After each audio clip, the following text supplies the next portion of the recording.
तो सवाल है सबसे पहला कि व्हाट इज मोल। तो मोल क्या है? 1 mole is the number of particles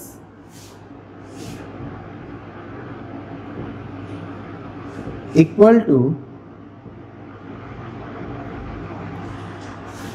6.022 into 10 to the power 23 particles. This definition is accepted from October 2018.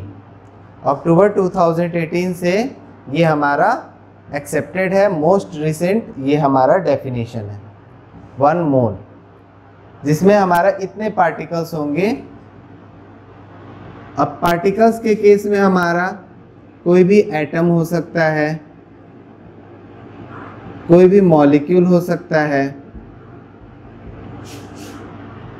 कोई भी पार्टिकल्स हो सकता है,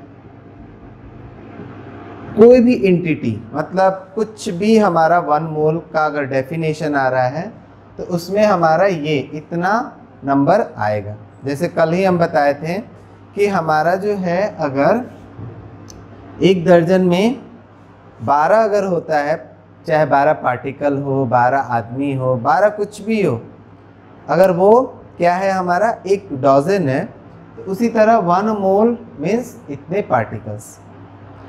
इससे पहले हमारा एक डेफिनेशन चलता था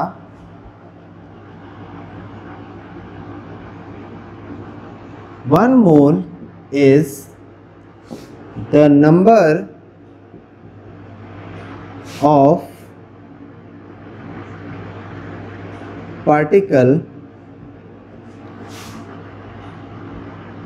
which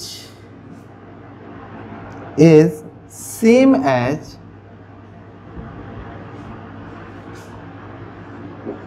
number of particles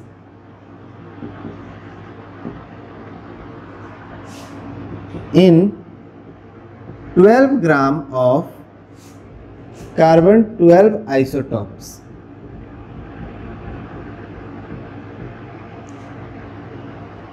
मतलब पहले ये अर्लियर था, this is earlier and this is new. दोनों डेफिनेशन में हमारा पहले जो है ये चलता था डेफिनेशन कि 1 मोल जो है वो नंबर ऑफ पार्टिकल्स है which is same as the number of particles in 12 gram of carbon 12 isotopes. Carbon 12 isotopes का 12 ग्राम ले लिया गया और देखा गया कि उसमें जितने पार्टिकल्स होंगे उतने को ही हम लोग 1 मोल कहेंगे। और नया वाला में क्या कहा गया, 1 mole is the number of particles equal to 6.022 into 10 to the power 23 particles. ठीक है,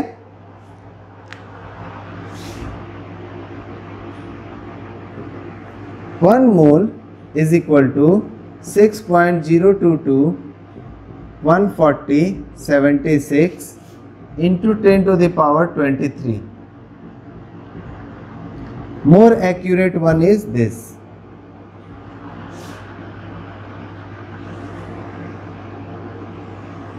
मोर एक्यूरेट हमारा ये है जिसमें हमारा कहा गया कि 1 मोल इज इक्वल टू इतने पार्टिकल्स होंगे। अब देख सकते हो कि यहाँ पर पहले बताया गया 6.022 और यहाँ पर बताया गया 6.022 14076।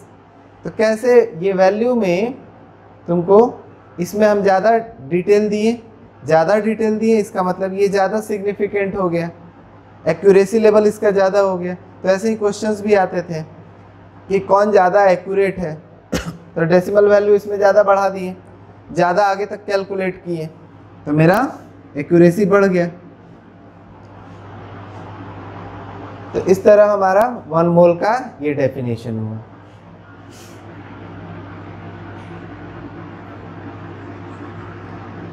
फॉर्मूला टू कैलकुलेट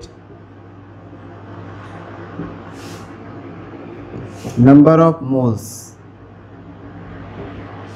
तो नंबर ऑफ मोल्स के लिए हमें जो फॉर्मूला चाहिए वो 3 तरह का फॉर्मूला हमें यूज करना है।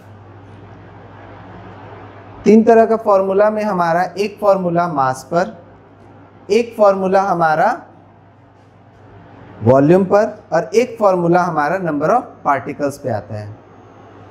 3 फॉर्मूला हमारा आएगा, जिसमें एक फॉर्मूला मास पर, एक फॉर्मूला हमारा वॉल्यूम पर और एक फॉर्मूला हमारा नंबर ऑफ पार्टिकल्स पे। ये 3 पर आएगा, ठीक है।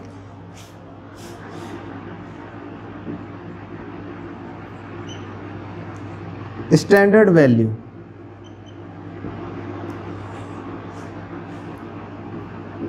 मास के केस में हम स्टैंडर्ड किसको लेंगे? हम लोग लेंगे स्टैंडर्ड ग्राम मॉलिक्यूलर मास या मोलर मास। वॉल्यूम के केस में हम लोग स्टैंडर्ड किसको लेंगे? तो 22.4 लीटर। और नंबर ऑफ पार्टिकल्स के केस में हमको लेना है 6.022 इंटू 10 टू द पावर 23। ये तीनों को लेना है। तो नंबर ऑफ मोल्स का जो फॉर्मूला दिया गया, कहा गया given value by standard value. जो गिवन वैल्यू आएगा उसमें डिवाइड कर देना है स्टैंडर्ड वैल्यू से, हमारा आ जाएगा number of moles.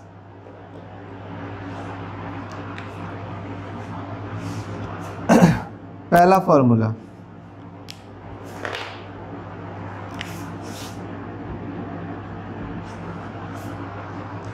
Number of moles को दिखाया जाता है n से।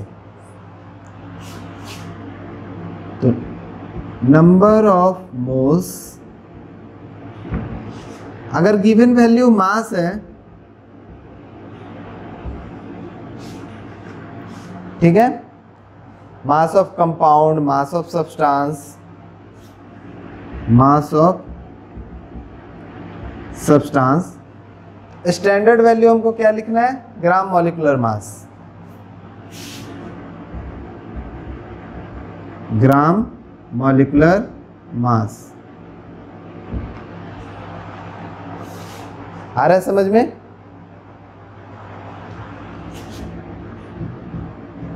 अगर हमारा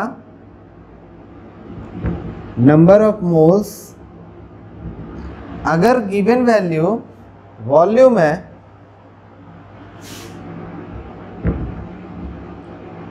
वॉल्यूम ऑफ गैस है, तो हमारा 22.4 लीटर से डिवाइड करना है।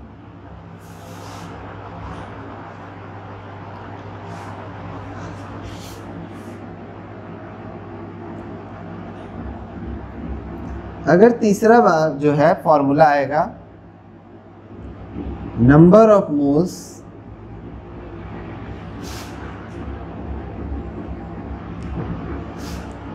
अगर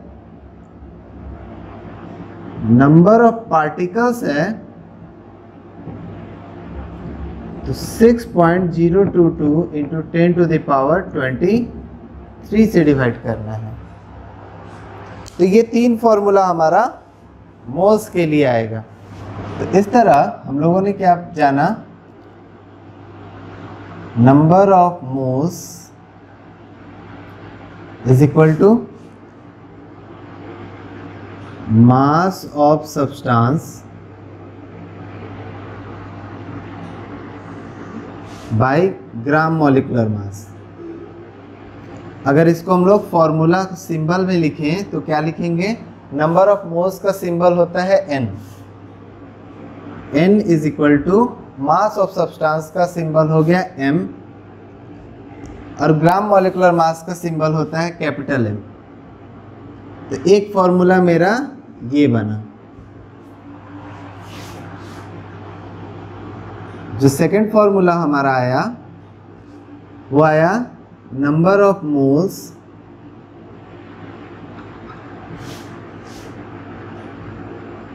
volume of gas,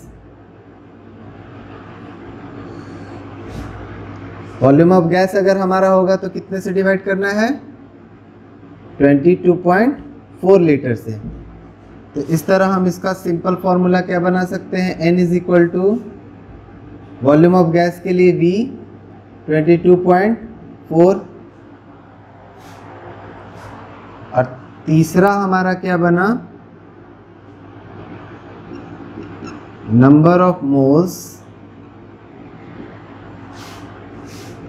number of particles by 6.022 into 10 to the power 23। इसको सिंपल में अगर लिखे तो क्या आ जाएगा, n is equal to, number of particles को हम लोग x लिखते हैं और इसको हम लोग लिखते हैं na, एवोगाड्रो नंबर। तो ये तीन फॉर्मूला काफ़ी इंपॉर्टेंट हैं, जो हमारा ये मास के लिए, for mass, for volume, for number of particles. ठीक है, तो तीनों फॉर्मूला हमारा क्या दे रहा है, नंबर ऑफ मोल्स। तो क्या हम तीनों फॉर्मूला को इक्वल कर सकते हैं,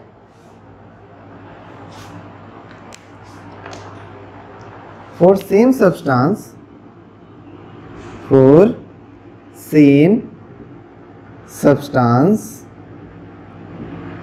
एक ही सब्सटेंस के लिए अगर हम लोग बात करें तो क्या आएगा, n is equal to mass by molar mass is equal to volume by 22.4 is equal to x by Na। ये हमारा एक फॉर्मूला बन जाता है।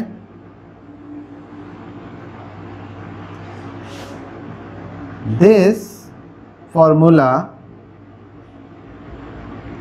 is a relation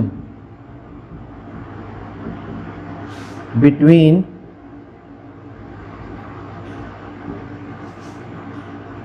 mole, mass, volume and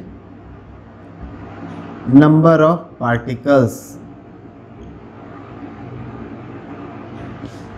ये हमारा एक रिलेशन है, इन चारों के बीच का रिलेशन ये है। इससे हम क्या कर सकते हैं, मोल को वॉल्यूम में बदल सकते हैं, वॉल्यूम को मास में बदल सकते हैं, मास को नंबर ऑफ पार्टिकल्स में बदल सकते हैं, किसी को भी किसी में बदल सकते हैं।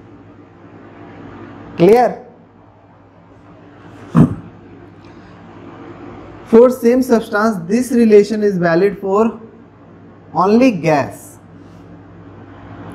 फॉर ओनली गैस, क्योंकि यहां पर वॉल्यूम जो है वो गैस के लिए काम करेगा। फॉर एनी सब्सटेंस, चाहे वो सॉलिड हो, लिक्विड हो और गैस हो, सॉलिड और लिक्विड, गैस के लिए भी इतना चीज तो वैलिड हो ही जाएगा। Mass by molar mass is equal to x by Na। This relation is for all, this relation is only for gas, क्योंकि इसमें वॉल्यूम आ गया। समझ में आ रहा है कि ये हमारा वॉल्यूम वाला केस एक स्पेशल केस है जो सिर्फ गैस के लिए वैलिड है, इसलिए हम लोग इसमें से जो रिलेशन लगाएंगे, यानी कि वॉल्यूम को लेते हुए, तो सिर्फ गैस के केस में, लेकिन बाकी हमको इसको यूज़ करना है तो हमें कोई दिक्कत नहीं है। सॉलिड हो, लिक्विड हो, हमें फ़र्क नहीं पड़ेगा, हमारा कोई दिक्कत नहीं आएगा। सो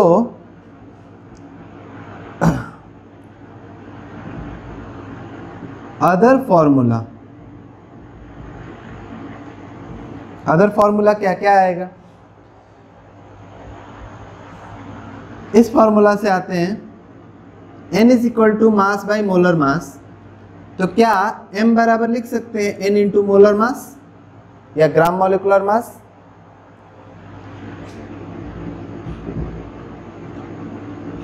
कभी भी मास ऑफ सब्सटेंस निकालना हुआ तो क्या करना है? n into GMM।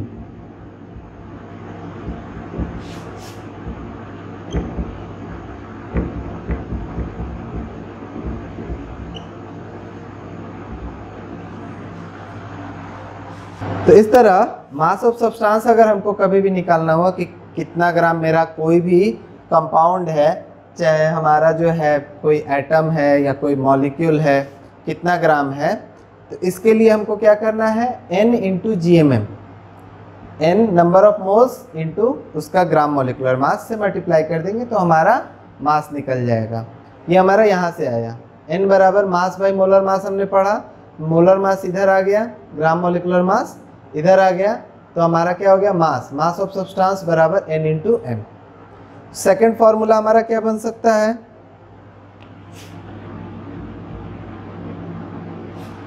Second formula हमारा आएगा इससे, वॉल्यूम ऑफ गैस। किसी गैस का वॉल्यूम निकालना है तो क्या करना है? n into 22.4 litre. तो इस तरह आ गया V is equal to n into 22.4।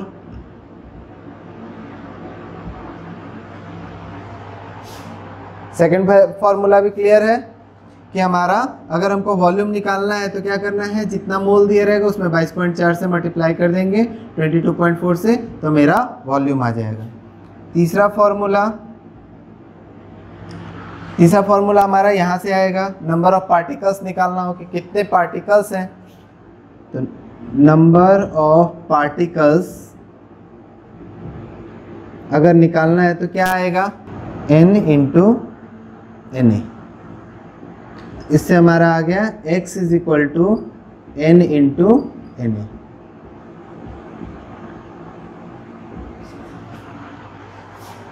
तो ये तीन फॉर्मूला मोल्स के लिए और तीन फॉर्मूला बाकी इस मैटर का जो भी प्रॉपर्टी है वो निकालने के लिए, मास निकालने के लिए, वॉल्यूम निकालने के लिए, नंबर ऑफ पार्टिकल्स निकालने के लिए, ये तीन ऐसे यूज होगा। ये तीन नंबर ऑफ मोल्स जब निकालना होगा तब यूज करेंगे, और ये फॉर्मूला यूज करेंगे गैसेस में किसी का भी किसी के साथ रिलेशन निकालना हुआ तब, मास को वॉल्यूम में बदलना है, वॉल्यूम को नंबर ऑफ पार्टिकल्स में बदलना है तब ये फॉर्मूला।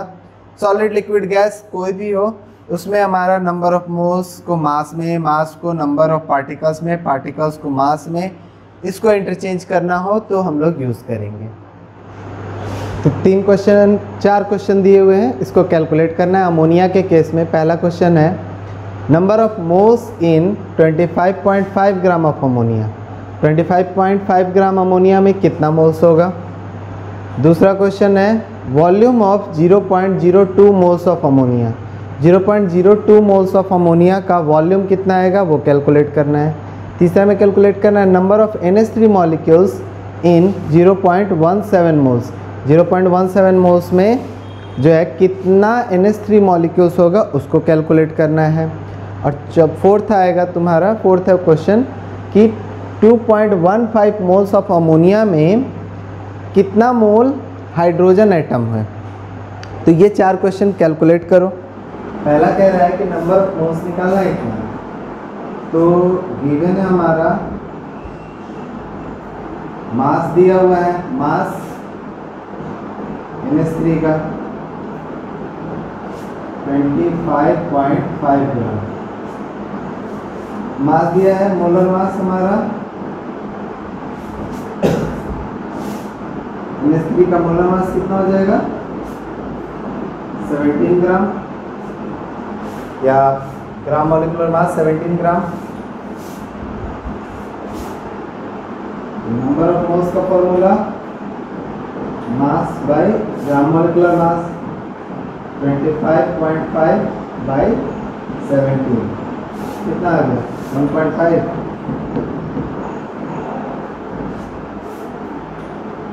ये हमारा हो गया पहला का आंसर।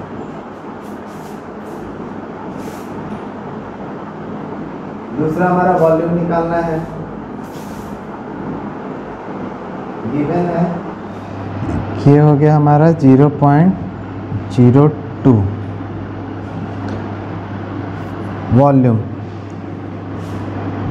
वॉल्यूम का formula n into 22.4।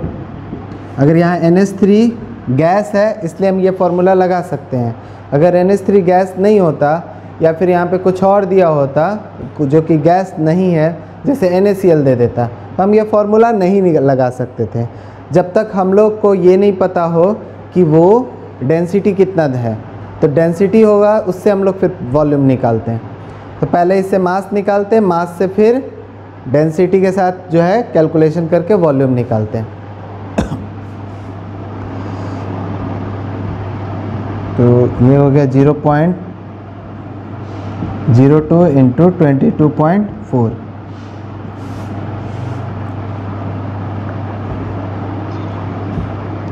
Zero 0.448 litres.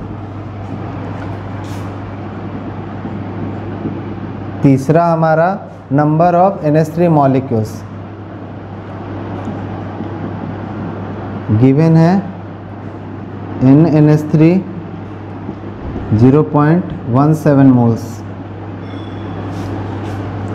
x निकालना, x बराबर n इंटू Na, तो आ गया 0.17 इंटू 6.022 10⁻23।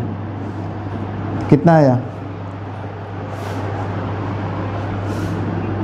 1.02374 इंटू 10⁻23।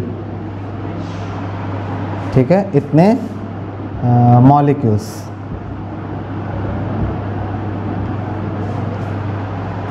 अब हमारा फोर्थ क्या कह रहा है ये समझो। Moles of hydrogen atom in इतना moles of ammonia in 1 mole ammonia. 1 mole ammonia लेंगे तो उसमें हमको 1 नाइट्रोजन और 3 हाइड्रोजन मिलेगा। तो 1 मोल नाइट्रोजन और 3 मोल हाइड्रोजन मिलेगा। ये सिंपल सा कॉन्सेप्ट हो गया। ठीक है, अगर हम लोग 1 मोल NH3 लेते हैं तो हम लोगों को 1 मोल नाइट्रोजन और 3 मोल हाइड्रोजन मिलेगा। तो इस तरह हम लिख सकते हैं इसको 3 moles hydrogen atom, therefore 2.15 moles NH3 अगर हमारे पास है तो क्या हो गया 3 into 2.15 moles H atom hydrogen atom मिलेगा। आया बात समझ में?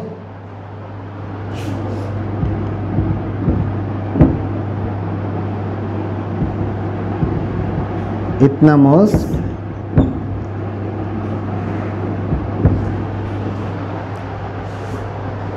तो ये हमारा आ गया कि 2.15 मोल्स ऑफ NH3 में कितना हाइड्रोजन एटम होगा।